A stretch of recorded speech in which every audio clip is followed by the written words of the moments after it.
अस्सलाम वालेकुम viewers, IT institute channel से मैं हूं फैज़ान ज़फ़र। एक नई वीडियो के साथ आपकी खिदमत में हाज़िर हूं। इस वीडियो के अंदर हम आपको यूट्यूब की लेटेस्ट अपडेट्स जो जुलाई 2018 के अंदर अप्लाई होंगी उनके बारे में बताएंगे। सबसे पहले है यूट्यूब मोनेटाइजेशन की न्यू डेट।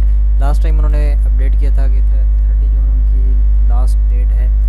तब तक जितनी मोनेटाइजेशन पेंडिंग में है वो क्लियर कर दी जाएगी, लेकिन अब उनकी नई अपडेट आ गई है कि वो ये काम 15 जुलाई तक कंप्लीट करेंगे। तो जो लोग इंतज़ार में हैं उनके लिए, जिनकी नहीं हुई मोनेटाइजेशन इनेबल, तो वो थोड़ा और इंतज़ार करें, क्योंकि 15 जुलाई को तमाम जो लोगों की मोनेटाइजेशन है यूट्यूब के मुताबिक वो उनकी क्लियर कर दिया जाएगी। अगर उन्होंने अप्रूव करनी है अप्रूव करेंगे, या पेंडिंग करनी है या डीमोनेटाइज करना है, जो कुछ करना है वो करेंगे। अच्छा जी, नो थंबनेल यूट्यूब की नेक्स्ट अपडेट है। नो थंबनेल से मुराद के यूट्यूब एक्सपेरिमेंट करने जा रहा है आपकी वीडियोस पे, और कुछ परसेंटेज यूज़र्स को आपकी वीडियो बगैर थंबनेल के दिखाएगा।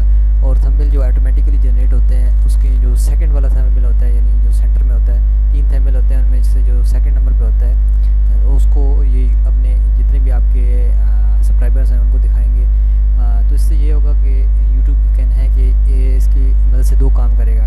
एक तो अपनी ये जो ऑटोमेटिकली जनरेटेड थंबनेल है उसको ये इम्प्रूव करेगा, और नेक्स्ट क्या है, क्लिक बेट जो है हो रही है बहुत ज़्यादा फेक थंबनेल लगा के, तो उसको ये रोकेगा। इसके अलावा जी पेड मेंबरशिप, तो जुलाई 2018 के अंदर